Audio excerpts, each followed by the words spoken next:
Bom dia, senhoras e senhores.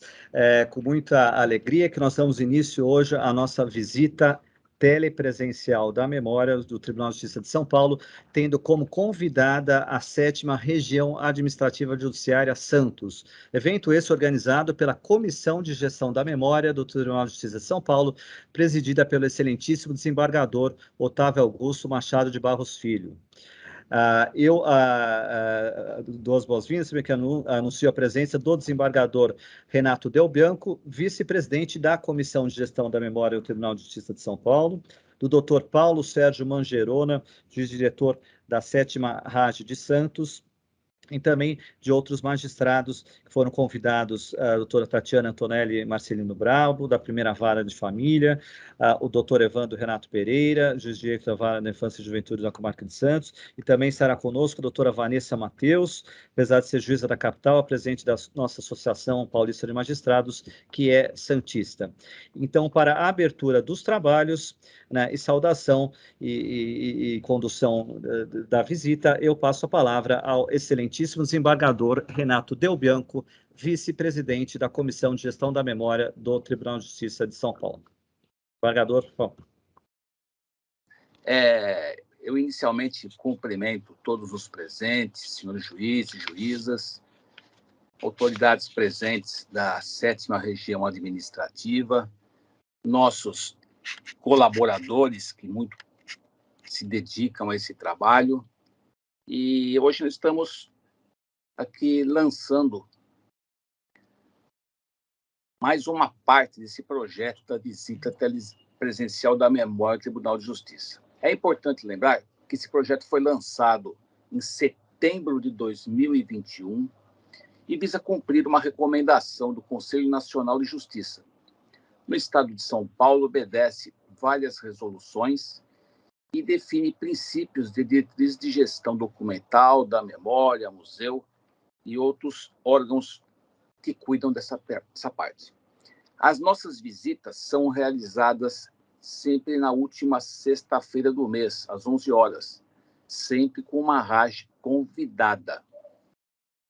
Nas visitas anteriores, foram convidadas as regiões administrativas em ordem decrescente, a partir da 10ª. Em outubro de 2021, tivemos a visita da 10ª RAGE de Sorocaba. Em novembro de 2021, a 9ª RAGE de São José dos Campos. E em março passado, a 8ª RAGE de São José do Rio Preto. Na visita de hoje, com muita satisfação e alegria, estamos recebendo a 7ª Região Administrativa de Santos. E lembrando que a próxima visita está agendada para o dia 27 de maio, para futuro, que vai ser a 6ª RAGE de Ribeirão Preto. E assim sucessivamente esse programa vai seguindo. Alguns setores que participam do projeto é o Museu do Tribunal de Justiça, envolvendo a visitação do Palácio, o Arquivo e Gestão Documental, a Biblioteca e Gestão do Conhecimento e também o setor de comunicação social. É importante lembrar que esse projeto está inscrito no Prêmio CNJ, Memória do Poder Judiciário, do Conselho Nacional de Justiça. E é de relevante importância, pois visa o intercâmbio do conhecimento e difusão da memória e do patrimônio cultural da sede do Tribunal de Justiça, com suas respectivas comarcas, incentivando o fortalecimento do sentimento de pertencimento de juízes e servidores à instituição. Visa também o acesso do cidadão aos bens culturais do Tribunal de Justiça e suas comarcas. E, sem mais delongas, nós vamos iniciar os trabalhos de hoje acompanhando a exibição do vídeo da visita telepresencial da memória do Tribunal de Justiça. Tem a duração de alguns minutos e, desde já, devolvo a palavra ao Dr. Betcher para que possa dar prosseguimento aos nossos trabalhos. Então, vamos à exibição inicial do vídeo da visita telepresencial. Obrigado, desembargador Del Bianco. Só aqui para cumprimentar novamente, então, a doutora Vanessa Matheus, presidente da PAMAS aqui presente, Que a bom, doutora Tatiana Antonelli, também, juiz da primeira vara da família, o doutor Beltrame, também aqui conosco, os magistrados de Santos. Então, agora, como dito pelo desembargador, nós vamos conhecer a memória do Tribunal de Justiça nesse curto vídeo, mostrando o Palácio da Justiça, o museu, a parte de arquivo e a parte da biblioteca do tribunal. Então, o vídeo pode ser iniciado. Obrigado.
Obrigado, Bruno e equipe do museu, por esse belo vídeo, que nós apresentamos, então, o Tribunal de Justiça se mostrando e toda a sua riqueza histórica e seu patrimônio cultural, aquilo que nós dissemos, né? Mostrando o Palácio da Justiça, o museu, o arquivo e a biblioteca. E agora que o tribunal já se mostrou para a rádio, nossos ilustres convidados aqui, eu também gostaria de anunciar a presença do Dr. Frederico Messias, da doutora Simone Curado, doutor Evandro Renato Pereira de novo, que agora eu estou vendo, são magistrados lá de Santos, a doutora Beltrame também, que já mencionei, a doutora Tatiana, minha colega de turma da faculdade, a própria doutora Vanessa, que muito nos honra aqui apresentar a Palmares, agora que já conheceram, né, em um brevíssimo resumo, claro, a história do Tribunal de Justiça de São Paulo, chega o momento do intercâmbio, que é o objetivo dessa visita. O tribunal se apresentou, agora nós queremos conhecer o que Santos tem a nos mostrar sobre sua rica história e seu rico patrimônio cultural. E para fazer essa transição agora, né, da comarca para o centro, eu tenho a honra de passar a palavra ao Dr. Paulo Sérgio Mangerona, juiz-diretor da 7ª Região Administrativa de Santos, que fará a introdução dessa belíssima região. Está com a palavra o doutor Mangerona. Muito bom dia a todos. Gostaria inicialmente de cumprimentar o eminente desembargador Ricardo Anafre pela brilhante gestão à frente da presidência do Egrégio Tribunal de Justiça de São Paulo. Gostaria ainda de agradecer a presença do desembargador Renato Del Bianco, na pessoa de quem cumprimento os demais desembargadores presentes nesta visita virtual. Gostaria também de agradecer a presença da doutora Tatiana Antonelli Marcelino Brabo, ex-diretora do Fórum de Santos e da 7ª RAGE, na pessoa de quem cumprimento os demais juízes de direito que nos acompanham. Agradeço também à senhora Elizabeth Aparecida da Silva, coordenadora da 7ª Rage, na pessoa de quem saúdo os servidores do Tribunal de Justiça do Estado de São Paulo, que representam uma força viva de trabalho imprescindível para a distribuição da justiça. Também cumprimento e agradeço o colega Carlos Betcher pela organização deste evento, voltado para preservar a memória, a história e a tradição das comarcas do Tribunal de Justiça de São Paulo. E um agradecimento especial à doutora Vanessa Ribeiro Mateus, presidente da APAMAGES, que é natural de Santos e que prestigia todos os eventos em que Santos promove. Então, um agradecimento especial, doutora Vanessa. Bem-vindos à 7ª Região Administrativa Judiciária do Tribunal de Justiça de São Paulo, que tem sua sede em Santos. É com grande satisfação que recebemos todos desta visita virtual. Vamos, então, a alguns dados da nossa regional, da nossa história e com alguns fatos que marcaram épocas. Prometo ser breve. A 7ª Rage, com sede em Santos, foi criada em 2012, na gestão do então presidente do Tribunal de Justiça, o desembargador Ivan Sartori. Aqui nós temos uma área bastante extensa, que vai de Bertioga, no litoral norte, até Jacupiranga, no Vale do Ribeira, passando pela capital da Baixada Santista, que é Santos. Nós temos aqui a reunião de 3 circunscrições: Registro, Santos e Itanhaém. São 115 juízes de direito, 40 prédios, 2.483 servidores e mais de 2 milhões de processos em andamento. Anoto aqui que Santos tem todas as suas varas especializadas. São 12 varas cíveis, 3 varas da Fazenda, 3 varas da Família e Sucessões, 6 varas criminais, varas do Juizado Especial Criminal, 3 varas do Juizado Especial Civil, júri e execuções em infância e juventude, além da primeira vara de acidente do trabalho fora de São Paulo. Hoje essa vara ela tem uma função cumulativa com o Juizado da Fazenda. Os números são expressivos e impressionam, mostram o gigantismo do nosso tribunal. A história de Santos é pujante, de pioneirismo e por demais conhecida. É a primeira, inclusive, em muitos aspectos e áreas. A cidade tem 476 anos, foi fundada em 1546. É uma das cidades mais ricas do país, com excelentes índices e classificações em termos de qualidade de vida. Possui o maior jardim do mundo na frente do mar, com uma extensão de 5,5 km, o que foi registrado no Guinness Book em 2002. Mas chove muito, chove muito. Lembro aqui uma passagem do livro do Código da Vida, de Saulo Ramos, onde ele coloca que Santos chove em média 200 dias por ano, e que o guarda-chuva se mostra um item obrigatório para o santista. E nós temos, às vezes, as 4 estações do ano num dia. A propósito, eu lembro que neste livro, Saulo Ramos tece inúmeros comentários ao ex-ministro do Supremo, César Peluso, enquanto juiz de uma vara da família do João Mendes, em São Paulo.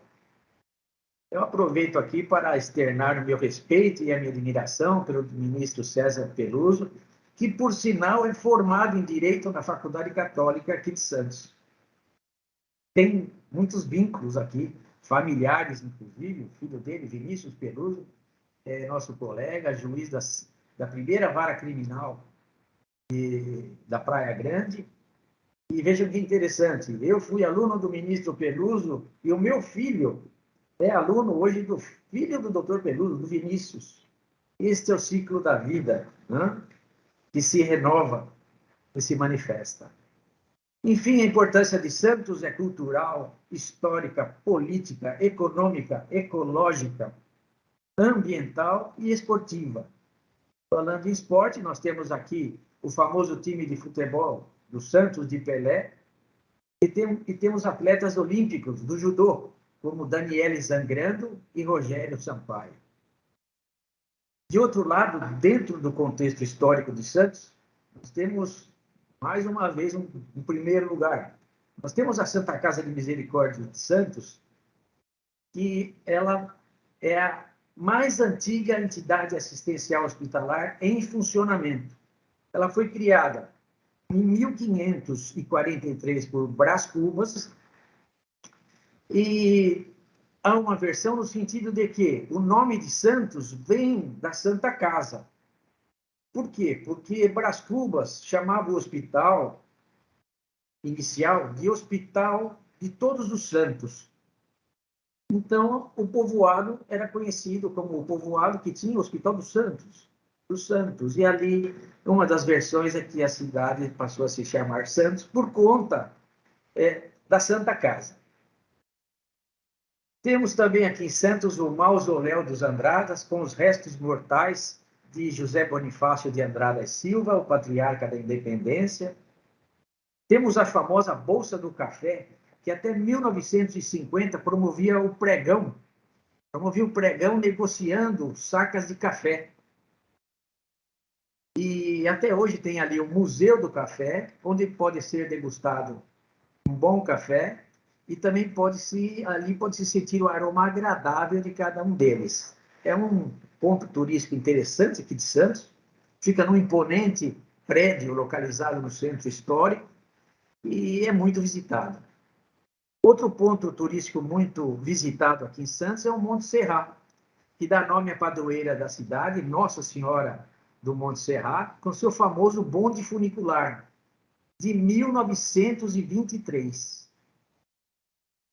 E Santos tem o principal porto do Brasil e o maior da América Latina, exportando os mais variados produtos, como soja, algodão, sucos cítricos, sendo responsável por 26% da balança comercial brasileira.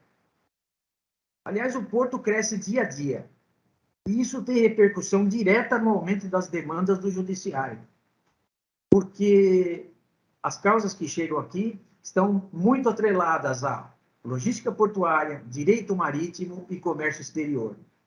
Há uma advocacia especializada e os juízes se veem obrigados a se especializar nesses temas também. Então, é uma comarca que tem assim, questões diferenciadas e muito difícil, muitas vezes, de se decidir. Temos também o famoso terminal de passageiros, que recebe vários transatlânticos. E neste terminal de passageiros, nós temos uma unidade do Juizado Especial Civil. Isso é pioneira no mundo. É a primeira unidade de juizado especial num porto.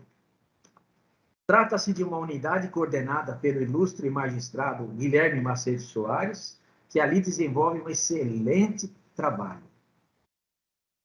Infelizmente, ao lado da grandeza do porto, da sua importância econômica, nós temos também fatos tristes que marcaram épocas. Estamos falando de história, estamos falando de museus. Então, aqui nós temos um fato que marcou uma época em 1928, foi o chamado crime da mala, quando a italiana Maria Fera foi morta pelo marido Giuseppe Pistone e seu corpo foi colocado numa mala. O casal residia na Rua da Conceição, em São Paulo, hoje Casper Libero. Houve um desentendimento entre eles e o marido matou a mulher sufocando ela. Ela faleceu por asfixia. Ele ficou alguns dias com ela em casa e acabou colocando-a numa mala esquartejada. Seccionou o seu joelho, seccionou o pescoço, colocou ela na mala e, com endereços falsos, ele procurou encaminhar essa mala para a França, Bordeaux, na França. Muito bem. Enquanto essa mala estava sendo içada para ser colocada no navio, ela caiu. Quando ela caiu, foi aberta uma fresta. Dessa fresta saiu um filete de sangue e passou a ser ali exalado um odor muito forte. Os policiais abriram a mala, que na verdade era um baú, e encontraram o corpo de Maria Ferro. Também foram encontrados ali objetos pessoais da vítima e um feto de uma menina de 6 meses. Então, o marido matou a esposa grávida. Isso causou uma comoção muito grande, teve uma repercussão muito grande na imprensa. E a mala original do crime se encontra hoje no Museu do Crime. Eu, particularmente, estive lá várias vezes, fui delegado de polícia, então minha formação policial foi na academia, e eu posso dizer que vale a pena conhecer esse museu. Tem ali fotos da polícia técnica, da época do crime, a mala original e uma réplica. Tem ali uma boneca. E como foi encontrado, dando conta de como foi encontrado o corpo da vítima. É impactante, é impactante. Mas a história, né? A história deve ser sempre preservada. Até para evitar que, no futuro, novos fatos se repitam. Mas Maria Fé está enterrada aqui no cemitério da Filosofia. Seu túmulo recebe muitas visitas e alguns fiéis dizem que, inclusive, após orações e pedidos, ela também, eles conseguem graças. O autor do crime foi condenado a 31 anos de reclusão, mas, depois de um decreto de Getúlio Vargas de 1944, a pena foi comutada para 20 anos. Para 20 anos. Esse é um fato triste do Porto de Santos. Na área civil, nós temos um enorme número de demandas. São questões muito complexas. Eu lembro de duas aqui. Logo que cheguei em Santos, eu tive contato com uma ação civil pública ambiental. Ela é tida como a primeira ação civil pública ambiental pós-Constituição 88. No caso, o Ministério Público entrou com uma ação contra a Petrobras, uma empresa prestadora de serviços, por conta do rompimento de uma adutora, do rompimento de um cano de óleo, né? Uma tubulação de óleo. E isso causou um dano ambiental muito extenso no mangue, aqui próximo de Bertioga. Muito bem, essa ação foi julgada procedente e o dano ficou para ser liquidado na fase de liquidação por arbitramento. Muito bem. Eu me lembro que, nesse caso, nós tínhamos laudo do Instituto Oceanográfico da USP, Instituto Oceanográfico da USP, da Unesp, de vários outros órgãos, porque nós tínhamos que dar valor para esse mangue que foi danificado. Um processo muito difícil, onde o judiciário teve que arbitrar um valor. Salvo engano, foi arbitrado em mais ou menos R$1 milhão, e essa decisão foi confirmada pelo tribunal. Mas eu me lembro que, numa das passagens, nas decisões, eu me lembro de ter sido citada um trecho do livro do professor Edis Milaré, de Direito Ambiental. E foi citada uma carta de um índio americano que recebeu uma proposta do presidente americano, na época, dizendo que ele queria comprar as terras do índio. E o índio respondeu dizendo: mas quanto vale o ar que eu respiro? Quanto vale o rio que eu me banho? E nós tínhamos esse problema aqui. Quanto vale o mangue? O mangue é muito rico. Nós precisaríamos chegar a um valor. Foi aí, então, com base nos valores apresentados, valores assim muito divergentes, o judiciário teve que arbitrar um valor, né? Então, questão muito tormentosa, difícil e que causou bastante repercussão na área. Um outro fato muito interessante diz respeito a um navio chamado Iucho Regulus, esse navio estava atracado no Porto de Santos, passou um navio ao lado dele e provocou o chamado efeito splash, fazendo com que ele levantasse um pouco. Imagine, um navio de toneladas levantando um pouco. Isso acabou fazendo com que ele soltasse as amarras se soltaram, e esse navio começou a se distanciar do porto. Ele estava sendo carregado com soja. O comandante ligou o motor, máquinas avante, máquinas a ré, tentando aproximá-lo de volta no cais. Mas o efeito foi contrário. Ele acabou se afastando e levou o chamado ship loader. Ship loader são aqueles bicos que soltam a soja, que carregam a soja no porão do navio. Destruiu o terminal de soja. Causou um dano ali muito extenso. O terminal de soja, obviamente, entrou com uma ação indenizatória e pediu o arresto do navio, exigindo aproximadamente 100 milhões de caução ou de garantia para liberar o navio. Bom, esse navio ele ficou arrestado 8 meses por conta da dificuldade de se conseguir essa carta de crédito ou garantia. 8 meses. Tinha soja ali. O navio valia aproximadamente 25 milhões de dólares. A soja, 25 milhões de dólares. E o Porto de Santos, ele é exportador. Ele não é importador. Ele não tinha mecanismo para tirar a soja. E essa soja poderia entrar em combustão a qualquer momento. Então, foi de grande risco essa situação.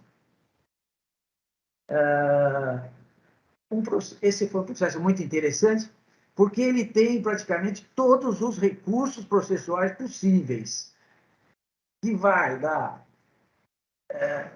de agravos de instrumento, praticamente em relação a todas as decisões proferidas, até a suspeição do magistrado. Né? Então, é muito interessante essa questão. O vídeo desse acidente está no YouTube, para quem quiser dar uma olhada, no Yusho Regros. E foi um processo muito difícil, muito raro, único no Brasil, virou um precedente jurisprudencial, porque chegou no STJ, e envolvendo advogados extremamente especializados em direito marítimo, em comércio exterior. Então, envolveu valores extremamente consideráveis, expressivos, e demorou aproximadamente 8 anos para que eles chegassem a fazer um acordo. Então, meus caros, o que eu digo é que Santos é uma comarca que tem vários diferenciais, é uma comarca muito imponente, muito expressiva, muito bem aparelhada. E para dar continuidade à nossa história, eu gostaria de agora apresentar a professora Denise Pampolini, que foi diretora da administração do Fórum de Santos, muito querida entre funcionários e magistrados, e que ficou muito feliz com o nosso convite para que ela fizesse uma exposição da história de Santos. E então, Denise, muito obrigado pela sua prontidão. A Denise ela é muito vibrante, muito entusiasmada com a história de Santos. Já, enquanto diretora, promovi exposições aqui no nosso fórum. Então, como eu disse, uma funcionária exemplar, que deixou saudades e que preparou um trabalho para ilustrar esse nosso encontro. Então, meus agradecimentos a todos e vamos à exposição preparada pela professora Denise. Obrigado. Ótimo, muito obrigado, doutor Gerona. Então, Bruno, equipe, por favor, vamos ver o belo vídeo preparado pela professora Denise Pampolini contando a história do Fórum de Santos e da comarca. Por favor, pode voltar. Bom dia a todos. É uma alegria muito grande estar aqui hoje. E eu agradeço enormemente ao Dr. Paulo Mangerona e a Elizabeth Aparecida o convite que me foi feito para poder falar um pouquinho sobre a 7ª região administrativa. Todas as regiões administrativas do estado de São Paulo têm a sua importância, mas a Raja é especial. A RAGE ela é composta de 3 circunscrições judiciárias, 18 comarcas, abrange toda a Baixada Santista e o Vale do Ribeira. É uma área riquíssima, são reservas ecológicas com a presença de uma grande biodiversidade, comunidades indígenas, quilombolas, caiçaras. A gente não pode esquecer do polo industrial grande que temos em Cubatão, o nosso porto, que é o maior da América Latina, aqui em Santos, todo o comércio, importação e exportação que tramitam por aqui, além da presença dos turistas, né? Isso tudo gera conflitos de naturezas várias e exige do magistrado conhecimentos diversos na área de direito ambiental, direito marítimo, direito comercial, direito empresarial, fora os conflitos comuns do dia a dia, a criminalidade, as questões civis, as questões de família. A sede da primeira circunscrição judiciária e também da 7ª região administrativa foi recriada como comarca independente em maio de 1854. Mas o prédio da Casa da Câmara e Cadeia, onde funcionava o fórum, ele já tinha sido planejado desde 1836, com ocupação a partir de 1865, mas inaugurado somente 30 anos após o início das construções. Era uma construção solene, 2 pavimentos, a cadeia ficava embaixo e os juízes atuavam na parte de cima, no 2º pavimento. A partir de 1850, Santos teve um crescimento muito grande em razão do aumento das exportações do café e da entrada do fluxo imigratório. Mas esse crescimento trouxe consequências de ocupação urbana e também do aumento do movimento forense e da população carcerária. Nós não encontramos os registros que comprovem a data da transferência do fórum para os 2 pavimentos do prédio da Rua 15 de Novembro.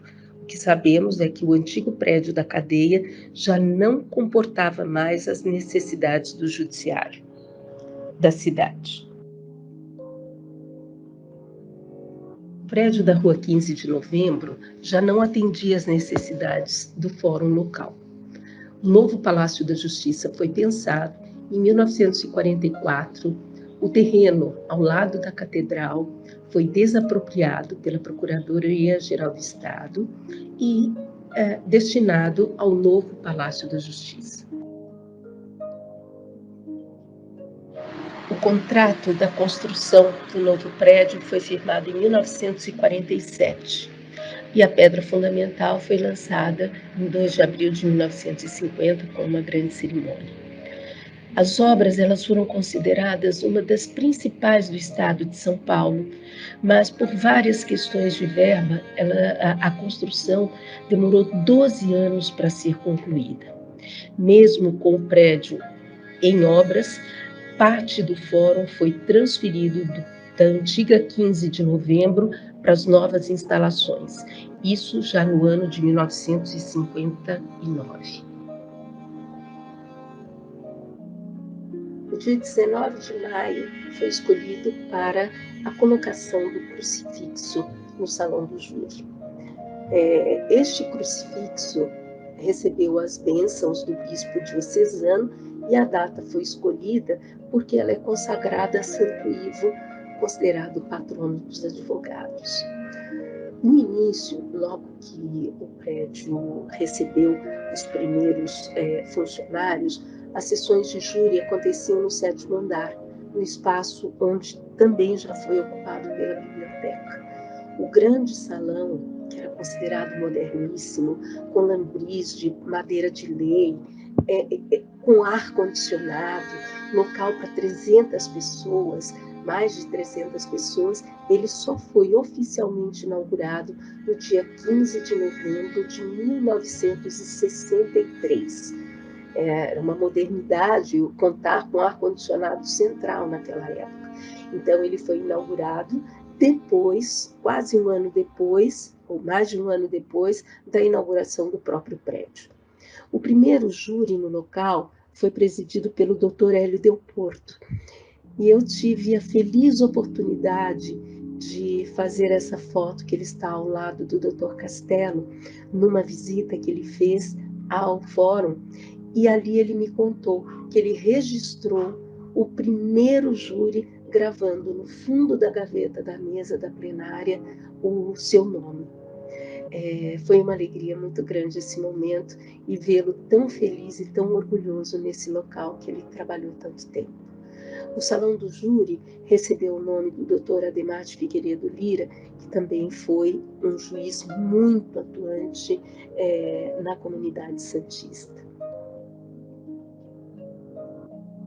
Esta é uma foto veiculada na imprensa local por época da inauguração do prédio, que ocorreu no dia 22 de setembro de 1962, com uma grande solenidade, com as autoridades locais, com a bênção do bispo diocesano, com a apresentação da banda militar. E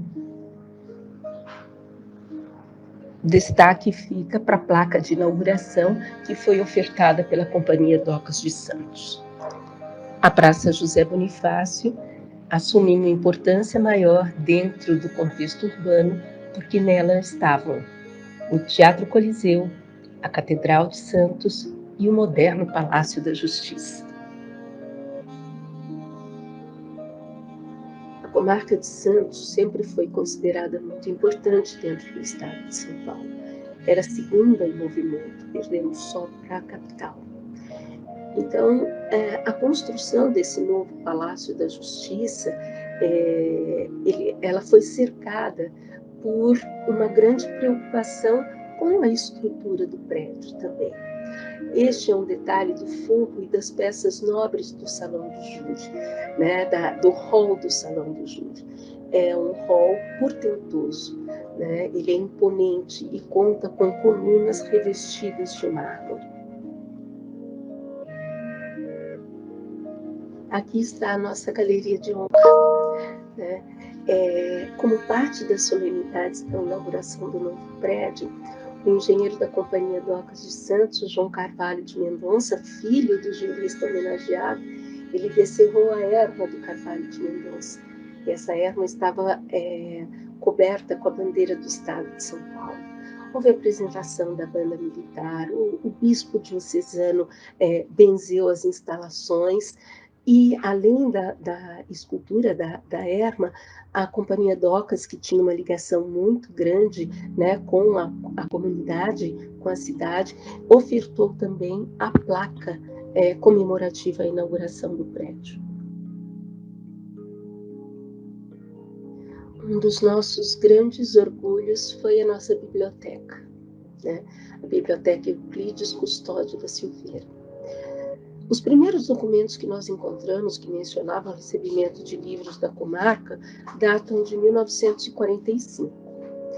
A biblioteca, ela foi transferida para o prédio novo, que era o Palácio da Justiça, saindo ali da Rua 15 de Novembro, em 1959.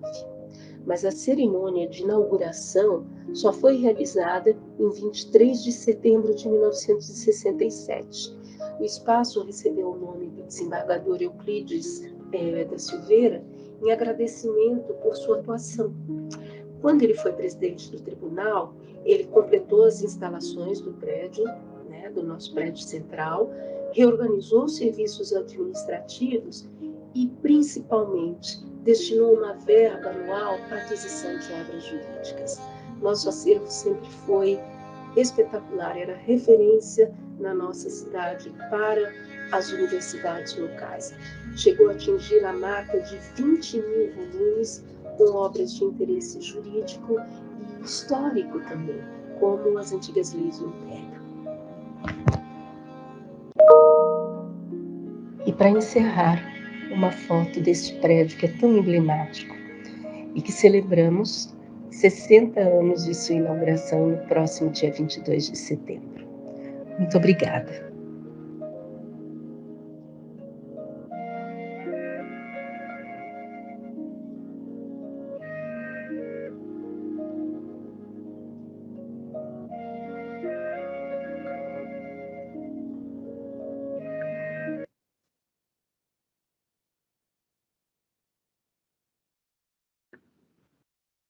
Parabéns à Rádio de Santos por esse belíssimo vídeo produzido pela Denise Pampolini, servidora aposentada lá de Santos, também historiadora. Agora, eu vou pedir licença ao desembargador Delbanco para romper um pouco o protocolo. Antes de passar a condução para dele dos trabalhos, só passaria rapidamente a palavra à doutora Vanessa Ribeiro Mateus, nossa presidente da associação, para uma breve saudação e depois o desembargador prosseguirá na condução. Doutora Vanessa, por favor. Bom dia a todos. Eu gostaria de cumprimentar todos aqui presentes, na pessoa do desembargador Renato Delbianco, e agradecer o convite gentilmente que me foi feito pelo diretor do fórum, Paulo Mangerona, meu amigo, e pelo Carlos Betcher, meu coordenador aqui do PAMAGE, sempre um parceiro, e que vem se dedicando de forma incansável à construção da memória do Poder Judiciário e do Tribunal de Justiça de São Paulo. Eu vim para uma saudação rápida, porque eu não deixo, como o doutor Paulo Mangerona mencionou, eu não deixo de participar de nada que se refere a Santos. Santos é a minha cidade do coração, é o meu lugar de nascimento, é o lugar onde eu me formei, a Casa Amarela, e é o lugar onde eu fiz estágio, esse fórum, ver o fórum completando aqui 60 anos, o fórum onde eu estagiei durante a faculdade toda, e trabalhei como juíza substituta durante pouco tempo, durante 6 meses, mas trabalhei na comarca de Santos. Nós, de Santos, temos um orgulho imenso dessa cidade. Hoje, inclusive, eu estou num evento em homenagem ao ministro Paulo Moura, ministro santista, e dentro do evento, os santistas sempre se reconhecem, sempre se encontram. Estavam lá Fábio Pietro, Manuel Marcelino, o próprio homenageado, obviamente, todos passaram pela Casa Amarela, de onde a gente tem muito orgulho de pertencer. E essa homenagem reflete muito desse sentimento do santista, o orgulho pela sua cidade, o orgulho do pertencimento. Então, parabenizo o tribunal por essa construção dessa história, que sem o nosso passado a gente não é capaz de planejar o nosso futuro. Então, pela construção, pelo registro dessa história, parabenizo os santistas aqui presentes, pela produção do material, pela apresentação, e para mim é uma honra fazer parte dessa homenagem. Obrigado, doutora Vanessa Mateus. E, então, para prosseguimento dos trabalhos, eu passo a condução ao desembargador Renato Delbianco, vice-presidente da Comissão de Gestão da Memória do Tribunal de Justiça de São Paulo. Desembargador.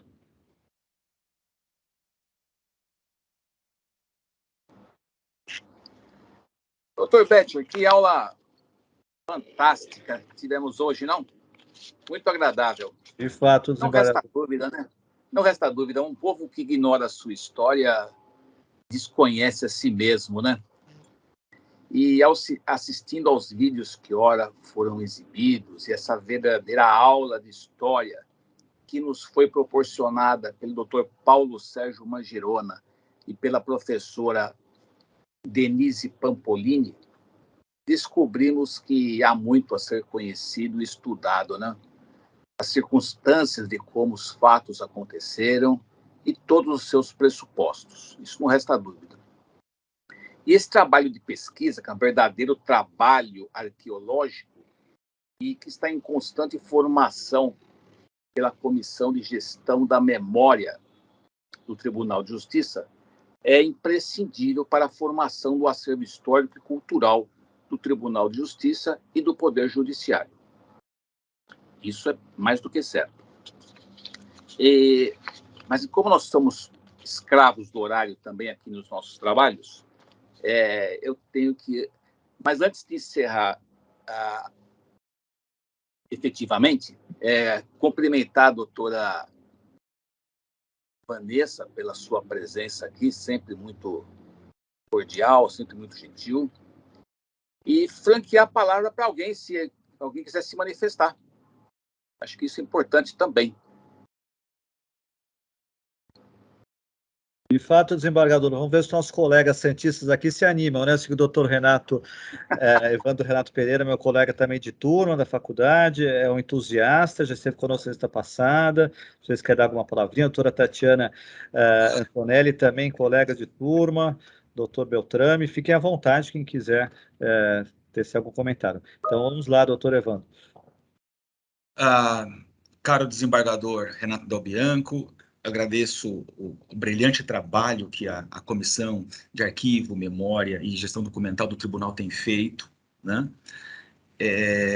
Secundado pelo Carlos Botti, meu colega de turma também, junto com a Tatiana na faculdade. Eu reconheço também o grande trabalho que não só a EPM, mas a APAMAGES secundam o tribunal na questão da memória, na memória do nosso tribunal. Hoje foi um dia maravilhoso, né? Tanto a exposição do nosso colega Mangerona, quanto da Denise. Que saudade, né, Denise, do convívio dia a dia com você no fórum, né? Matando um pouco essa saudade, foram brilhantes. De fato, mesmo quem não é natural de Santos, se sente muito orgulhoso da história de Santos. Santos, como lembrou o Mangerona, é a terra da caridade, e essa caridade começa com a inauguração da Santa Casa. Então, Santos sempre foi um povo muito agregador na saúde, na educação, na assistência social. As ONGs no Brasil, né, que prestam tantos serviços à comunidade, começam em Santos, com Brás Cubas, já no século XVI. E Santos não é só a terra da caridade, mas também é a terra da liberdade. Nós tivemos um recente evento no Tribunal de Justiça, promovido pela Comissão de Memória, a respeito do Luiz Gama. A Pamages também, no Dia da Consciência Negra, fez um ótimo trabalho, visitando diversos locais da cidade de São Paulo que rememoravam a escravidão, rememoravam a luta pela liberdade. E nesse evento que a Comissão de Memória promoveu recentemente com o professor Bruno de Lima, do Max Planck, ele diz que um único prédio que talvez exista no estado de São Paulo, aonde o advogado Luiz Gama tenha, com certeza, entrado, peticionado, participado de audiências, é o nosso prédio da Cadeia Velha, né? Porque ainda no século XIX, quando Luiz Gama atuava na defesa da libertação de diversos, né, escravos, ele esteve muitas vezes em Santos participando de audiências, né? Santos também é a terra da liberdade, por isso nós tivemos aqui um trabalho enorme de muitos abolicionistas, principalmente o Quintino de Lacerda, que foi vereador, que foi negro, que foi líder do quilombo do Jabaquara, que era o maior quilombo à época no Brasil. Santos na vanguarda desses dois assuntos. Então, Santos, a cidade sempre muito ciosa da caridade, sempre muito ciosa da liberdade.